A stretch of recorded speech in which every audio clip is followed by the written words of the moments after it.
자, 오늘 읽어줄 신문은 아비투스에 대한 이야기인데, 아비투스는 우리가 이번 주에 고등부 정규반이 아비투스 수업을 할 것이니까 거기서 조금 더 깊이 하도록 하고, 아비투스가 시작된 게 그 말이 이제 대두된 게 프랑스 혁명 이후였지. 프랑스 혁명 이전에는 왕권 신수이기 때문에 그때 계급은 권력이었다고.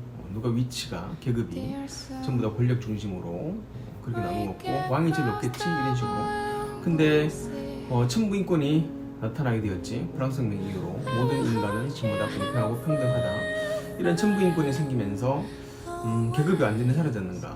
그게 아니라고. 사람들은 기본적으로 인류가 다 그런 것 같아. 인간의 본성이 남들보다 조금 더 계급이 높아 보이는 거. 근데 계급이란 게 권력이 아니기 때문에 어떻게 특정 지을 수가 없는 거라고.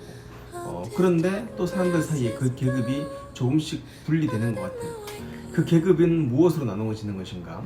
보르디가 말한 아비투스에서는 그게 주로 이제 크게 뭐 상징 자본, 그 다음에 경제 자본, 문화 자본, 뭐 이런 사회 자본 이랬는데, 그 다음에 그 최근에 나온 그런 책에 그 아비투스를 조금 더 현대판으로 나눈 그 책에 따르면은 총 7가지 자본으로 나누지. 그래서 보르디유가 가장 중요하게 생각했던 권은 문화 자본인 거야. 그러니까 돈만이 아니라는 거지. 돈만을 강조했던 그런 사람은 사실 마르크스였지. 마르크스는 돈이 계급을 결정한다. 하지만 보르디유는 아니다. 7가지 자본 또는 크게 4가지 자본이 인간의 계급이 결정한다.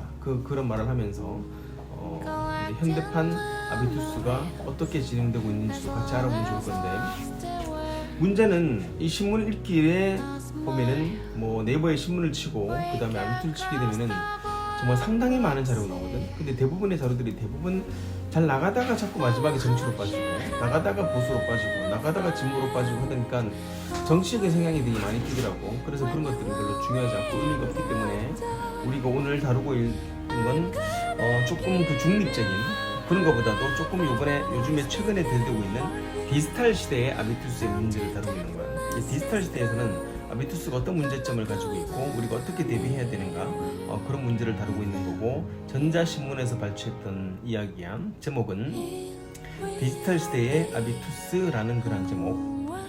한번 읽어볼게. 나이가 들면서 또 여전히 세상이 어색하고 적응하기 어려운가? 그렇다면 끊임없이 새로운 도전을 하고 있을 공산이 크다.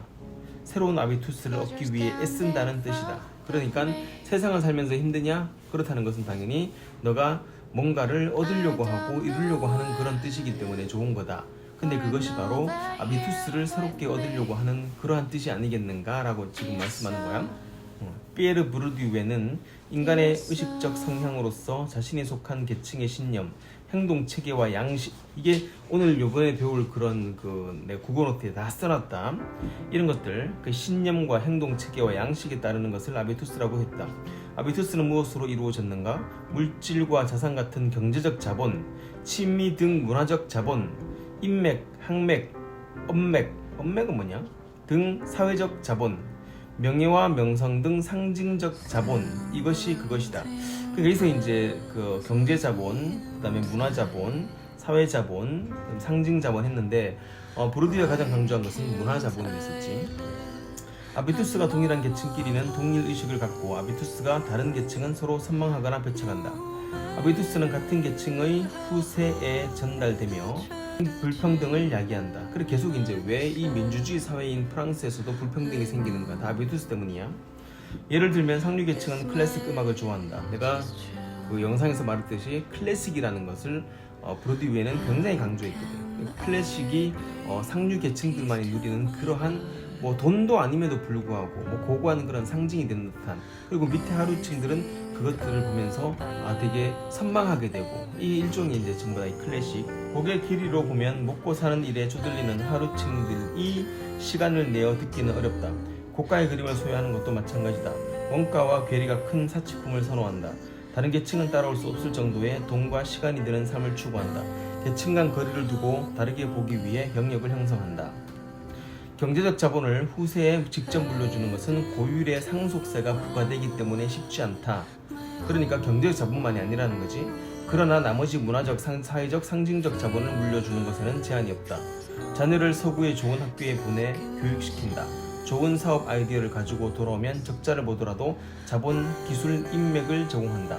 웬만하면 성공한다. 아비투스가 단절되는 것은 왕조의 교체, 전쟁, 천재지변 등 극히 제한적이다. 세상의 불평등이 사라지지 않는 이유가 여기에 있다. 누가 신데렐라 이야기를 좋아하는가? 서민이다. 신데렐라 영화는 행복하게 오래오래 살았다며 끝을 맺지만 현실은 영화와 다르다. 왕과와 서민의 결합 같은 아름다운 순애보는 실패한다. 아비투스가 다르기 때문이다. 언제 식을지 모르는 사랑만으로 극복하기는 어려운 것이 아비투스다. 그러니까 뭐 처음에는 사랑해가지고 막 그 계급 간에 큰 차이가 있지만 신데렐라 왕 이러지만은 시간이 지나면은 그 사랑은 사라지고 나면은 결국 계층 간의 갈등밖에 안 남는다는 그 말이지. 서로 사랑하고 이해하려는 노력은 어느 순간 포기로 끝을 맺는다. 반대도 마찬가지다. 개천에 난 용을 좋아하면 개천에 빨려 들어가기 쉽다. 그것도 아비투스가 다른 탓이다. 이거는 이번 주 수업할 그 크랩 효과에 대해서 크랩 멘탈리티에 대해서 조금 내가 설명을 할 것이야. 우리나라는 부모와 자녀가 불편한 관계에 있는 경우가 많다. 시대의 급변에 따른 세대 차이가 원인이지만 아비투스가 형성되지 못한 계층에선 당연한 일이다. 부모 자녀가 함께 할 수 있는 문화적, 사회적, 상징적 자본이 많지 않기 때문이다. 자녀가 듣는 음악을 부모가 이해하지 못하고 부모가 듣는 음악을 자녀가 이해하지 못한다. 근대 산업화 이후 오랜 기간 경제 성장이 정체되어 부익부 빈익빈 상대적 박탈감이 커졌다. 디지털 시대 고가의 인공지능, AI 등 첨단 산업 시스템을 만들고 이용할 수 있는지가 계층을 나누는 중요한 아비투스가 될 수 있다. 향후 아비투스는 어쩌면 디지털 시대에 내가 디지털 문명이라든가 얼마나 디지털을 잘 활용할 수 있는 것인가, 또 이걸 가지고 어떻게 사업을 펼칠 수 있는 것인가, 이런 것들이 어떤 지위의 어떤 품격의 대상이 되지 않는가. 내가 뭐 프로그램 한 개 다룰 수 있어? 아니면 내가 유튜브에 영상을 올릴 수 있고 유튜버야. 이런 것들이 요즘 아이들에게는 그게 품격이 될 수 있다는 그 말이지. 너희들도 그렇지만 너희 밑에, 그래 지금 이제 막 초등학생들을 하고는 또 너희들은 초등학생들에 비하면 너희들은 나이가 엄청나게 많은 거고, 그 다음에 뭐 꼰대로 볼 수도 있어. 그러니까 자꾸 달라지는 거야. 인공지능은 많은 자본과 기술이 결합될수록 좋은 결과물을 내놓고 그 자본과 기술을 갖춘 계층의 아비투스를 필요로 한다.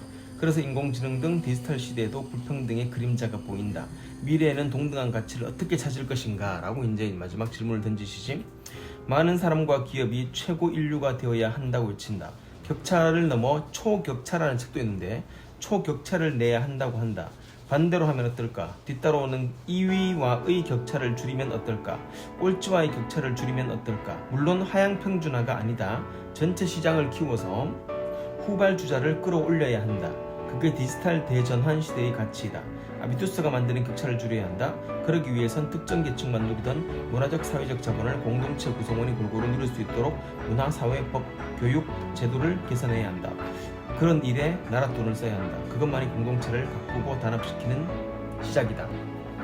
그러니까 지금 그 아비투스라는 그런 책, 원래 책에 보면은 상위 10% 그리고 더 올라가서 상위 3%가 어차피 아비투스를 주도하고 위로 도약할 수밖에 없다는 거야. 그리고 그들은 당연히 아비투스를 늘리려고 할 것이야. 계층 간의 그런 갭을. 그렇지만 지금 말씀하시는 그 내용으로 따르면은 아비투스를 넓히지 말고 좁혀서 계층 간의 갈등 같은 것들을 원래 만민평등인 듯이 그것조차도 좁히는 공동체 사회를 거쳐서 위에 있는 사람들은 낮추고 밑에 있는 사람들을 좀 올려서 그 간격을 줄이는 것이 그것이 진정한 공동체가 아닌가라고 하시는 굉장히 이상적인 말씀이지만 참 좋은 뜻을 가지고 있는 것 같아요.